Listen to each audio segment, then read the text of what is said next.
My name is Nora Hayes. I'm 33 years old. And for 10 straight months, my own family called me a fraud, a manipulator, and a greedy liar who took advantage of a sick old man. My cousins started it. My aunt fueled it. The rest of the family didn't even ask questions. They just picked a side. Family dinners stopped. Invitations disappeared. Conversations went silent when I walked in. All because my grandfather left me his farm. Not them, me. But here's what none of them knew. My grandfather didn't just change his will. He turned on his security cameras that same week and saved something no one was supposed to hear. A conversation recorded 3 days before he signed the papers. A conversation that explained everything. And when I finally played that video, no one in the room could look at me anymore. Before I tell you what happened, please take a moment to like and subscribe, but only if you truly enjoy this story, and drop a comment below. Now, let me take you back to 10 months ago. The day the will was read, the air inside the lawyer's office felt heavy and slow. My Aunt Carol sat stiff as a statue. My 2 cousins leaned forward like they were waiting to collect a prize. The lawyer adjusted his glasses and read the final line again. The Hayes family farm and all attached land rights are to be transferred fully to Nora Hayes. Silence. Then came the chair scrape. "That's not correct," my cousin Dylan said immediately. "There has to be a mistake." The lawyer calmly turned the document toward him. Signed, witnessed, filed.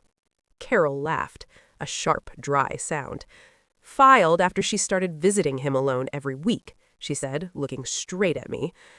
There it was, the accusation, already prepared. "I visited because none of you did," I replied quietly. "Scoffed. You isolated him. I brought his groceries. You controlled his conversations. I took him to appointments. You poisoned him against us." The lawyer tried to continue, but no one listened anymore. Carol leaned across the table. "My father would never cut his own family out unless someone pushed him." Her eyes locked on mine. The verdict was already decided, not in court, but in emotion. I didn't defend myself, not because I couldn't, because I knew something they didn't. But it wasn't time yet. By evening, the calls started. "You should be ashamed. Give it back. We know what you did. You played the long game, didn't you?" One message hurt more than the others. From my mother's cousin, someone who helped raise me. "If this is true, you're not welcome here anymore." No trial, no questions, just judgment. That night, I drove to the farm alone. The porch lights still turned on with the same delay. The wind still pushed through the wheat like soft waves. His chair still sat on the porch, angled toward the sunset. I sat in it and finally cried. Not because they hated me, but because he trusted me, and they never understood why. My phone buzzed. Unknown number. I almost ignored it, but something made me answer. A calm voice said, "Nora, this is Martin Keller. Your grandfather asked me to call you if the family reacted exactly like this." My chest tightened. "He left something with me, and after today, I think you're going to need it." I stood up slowly, because I knew one thing for certain. If Grandpa planned for this, then the truth was bigger than a will, and whatever he saved was meant to be heard. I stepped off the porch and answered Martin properly this time. "I'm listening," I said. His voice was steady, professional. "Your grandfather updated more than his estate papers. He updated his records, and he was very specific about when you should receive them." "Records of what?" I asked. "A conversation," Martin replied. "One he didn't want erased or denied." My grip tightened on the phone. "Why not just give it to the lawyer?" "Because," Martin said quietly, "he expected the people involved to be in the room." The wind moved across the field like a whisper. My stomach turned cold. "Involved in what?" "I'd rather not explain this over the phone," he said. "Can you come by my office tomorrow morning?" "Yes," I answered without hesitation. "Good. And Nora?" "Yeah?" "Don't discuss this with your family yet. Your grandfather was clear about timing." The call ended. I didn't sleep that night. every accusation replayed in my head, every look, every word. Manipulator, thief, liar. By morning, screenshots were already circulating. My cousin had posted online about elder exploitation. No names, but enough detail that everyone who knew us understood. Comments filled fast. Some people defended me. More didn't. By the time I reached town, my chest felt hollow. Martin Keller's office sat above an old insurance firm. Quiet, discreet. He opened the door himself. Gray hair, sharp eyes, careful posture. He didn't offer sympathy, just respect. "Your grandfather trusted preparation more than emotion," he said as I sat. That sounds like him. Martin placed a small lockbox on the desk. This he brought to me 2 weeks before he changed the will, told me to release it only if the family accused you of influence or manipulation. My pulse sped up. So he knew they would. He was certain, Martin said. He opened the box. Inside was a flash drive and a folded paper labeled in Grandpa's handwriting. Play only when they deny the truth. My throat tightened. "What's on it?" I asked softly. "Primary file is a video, time-stamped, unedited, backed up twice." "Video of what?" I asked softly. "Your birthday party, the private hour, after most guests left." My mind snapped to that night, the decorations, the cake, the argument I never fully heard because I was outside taking a call. "I was in the kitchen," I whispered. "Yes, and the cameras were not." I looked up sharply. "Cameras?" "Your grandfather upgraded the farm's security system last year, audio included, legal on private property, fully documented." My cousins never noticed. They barely visited. Martin slid the flash drive toward me, but didn't let go yet. "He also left instructions," he said. "This is not for private comfort. This is for public correction." My heartbeat pounded in my ears. "He wanted it shown," I said. Martin nodded once. "When the accusations peaked." My phone buzzed again. Another message from Dylan just arrived. "Return the farm before we make this legal."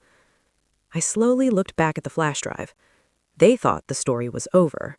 They had no idea it hadn't even started, and whatever was on that video was about to change the battlefield. But I didn't play it. Not that day, not the next, because Grandpa didn't raise me to win arguments, he raised me to win timing. Martin watched my face carefully. "You're choosing patience," he said. "I'm choosing impact," I replied. He gave a small, approving nod. "Good, then document everything from now on." Everything. I didn't realize how ugly that would get. Within a week, the pressure campaign began. Not legal, social. My aunt started calling extended relatives personally, one by one. Same script. She isolated him. She controlled his meds. She pushed him to change the will. My cousins repeated it louder each time. Confidence grows fast when truth stays quiet. At the grocery store, an old neighbor avoided my eyes. At the gas station, someone whispered, "That's her," like I'd committed a crime. The worst part wasn't the anger. It was the certainty. They weren't asking if it was true. They were sure it was. Dylan finally called me directly. "Last chance," he said. "No greeting, no warmth. Sign a shared ownership agreement or we challenge the will." "I can challenge it," I said calmly. "So you admit manipulation?" "No," I answered. "I admit you're predictable." He laughed. "You always thought you were smarter than the rest of us." "No," I said quietly, "just more present." He hung up.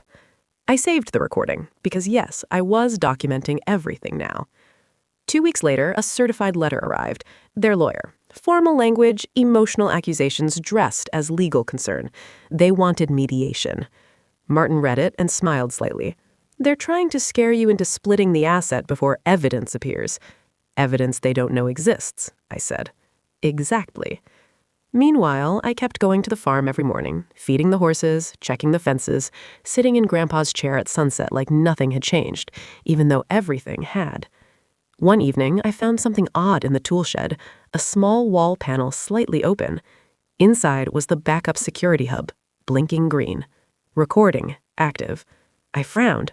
Why is this still running? The farm system was supposed to archive, not live record after his passing. I called the security company the next day. The technician checked the remote log and paused. That's strange, he said. There was a manual keep alive command entered 3 days before your grandfather died. Manual? I asked.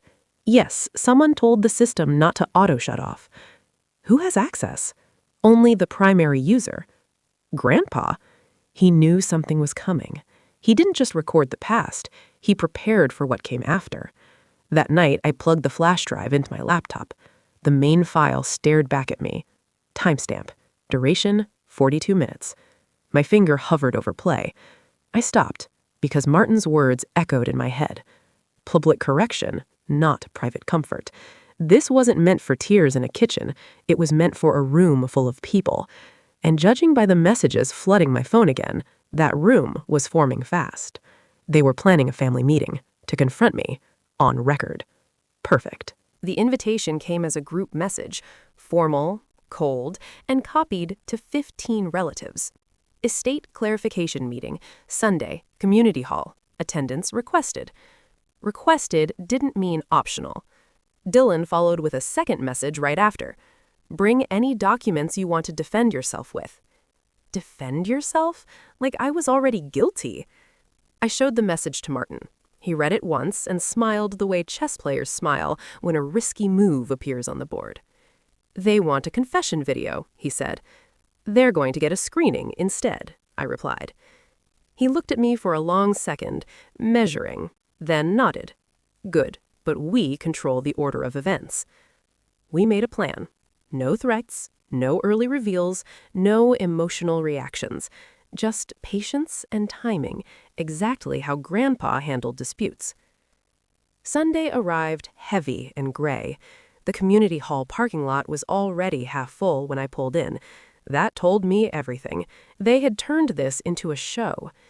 Inside, chairs were arranged in rows. A folding table stood at the front like a courtroom. My Aunt Carol sat in the center seat, Dylan beside her. My other cousin Mark handled a small video camera on a tripod. Recording already set. Carol didn't greet me. She adjusted papers like a judge preparing a sentence. "You're late," she said. "I'm on time," I answered calmly, checking the wall clock. 2 minutes early. Murmurs moved through the room. Some faces avoided me. Some stared openly. Carol began without delay.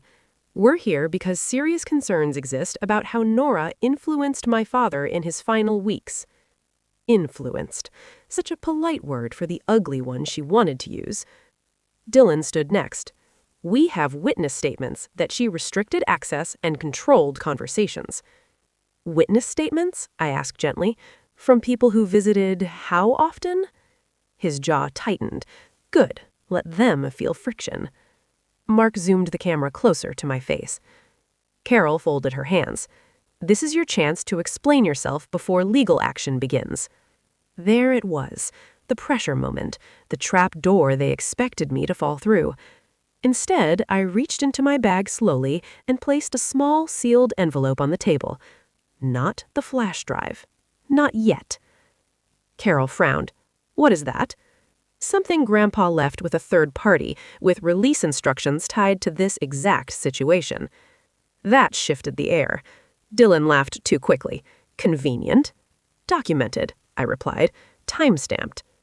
Martin stepped in from the back of the hall, right on cue. Not dramatic, just precise. He handed Carol his business card. "Martin Keller, Estate Records Custodian." The room noise dropped by half. Authority changes volume. Carol's confidence cracked slightly. "We weren't told about you." "You weren't meant to be," Martin said calmly. I saw it then, the first ripple of uncertainty. Good, because they still thought this meeting was about accusations. It wasn't.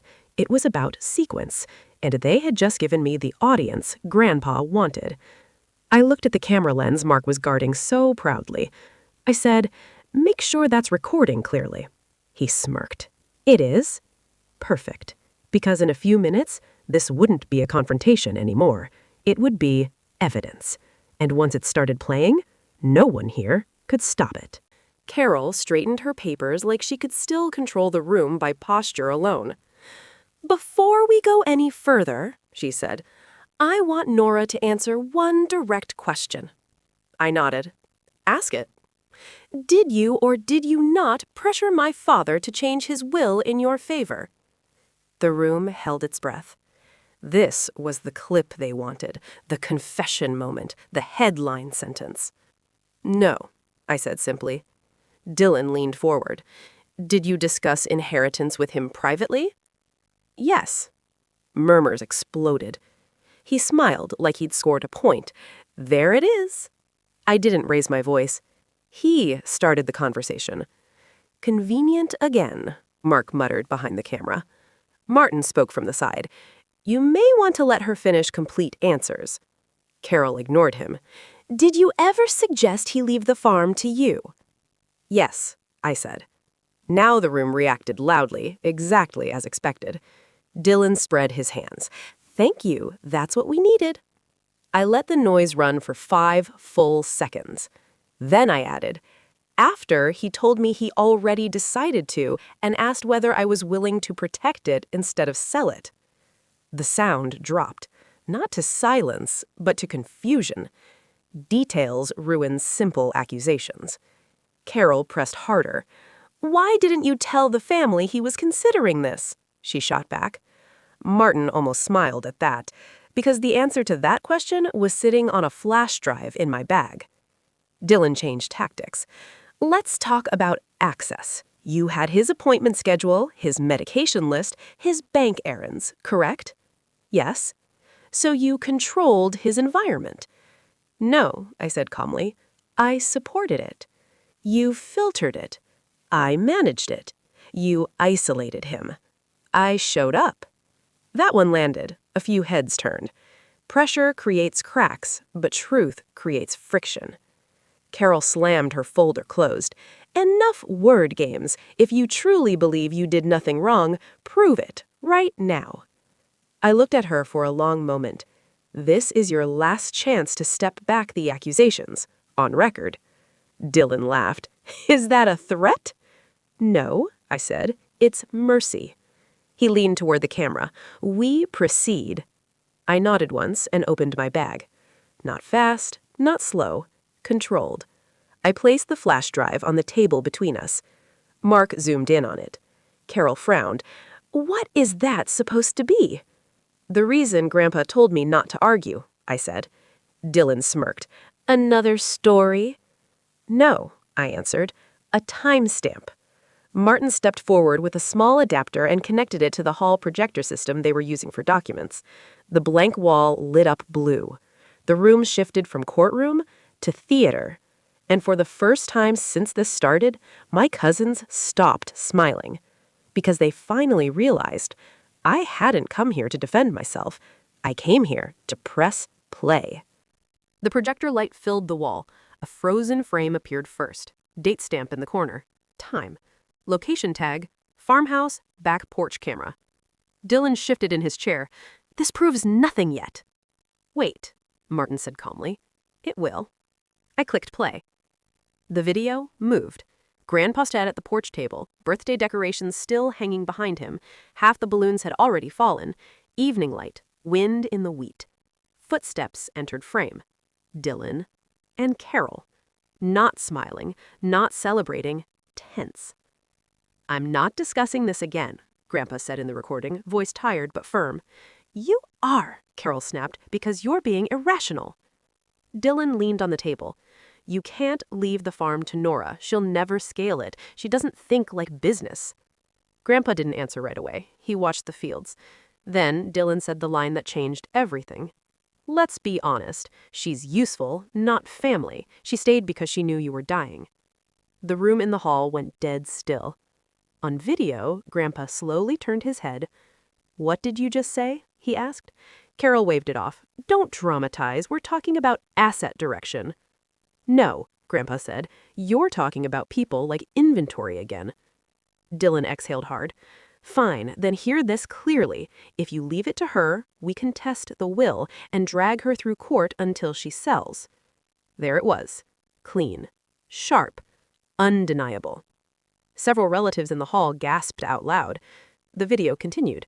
Grandpa leaned back and studied them both, long, disappointed, certain.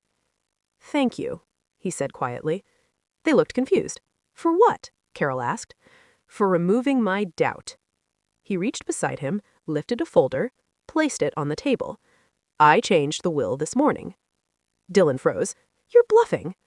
I'm recording, Grandpa replied, tapping the camera mounted under the roof beam, and my lawyer already has the update. Carol's voice dropped. You'd choose her over blood? Grandpa answered without hesitation. I'm choosing the one who showed up without asking what she'd get. Silence on the recording. Wind only. Then the final line. If you're watching this later, it means you did exactly what I expected. The video ended. No music, no edits, just truth. In the hall, no one spoke. Carol's face had lost all color. Dylan stared at the blank wall like it might change if you waited long enough. Mark slowly lowered the camera that had been recording me. Martin unplugged the drive. No speeches were needed. Evidence speaks best alone. I picked up the envelope I'd placed earlier and slid it toward Carol. What's this? She whispered. Grandpa's written statement. Same timestamp. No one reached for it, because they didn't need more proof. They needed somewhere to put their shame. I stood, steady, calm, finished. For 10 months, you called me a manipulator. I looked around the room. He called me family. And this time, no one argued. Pressure creates cracks, but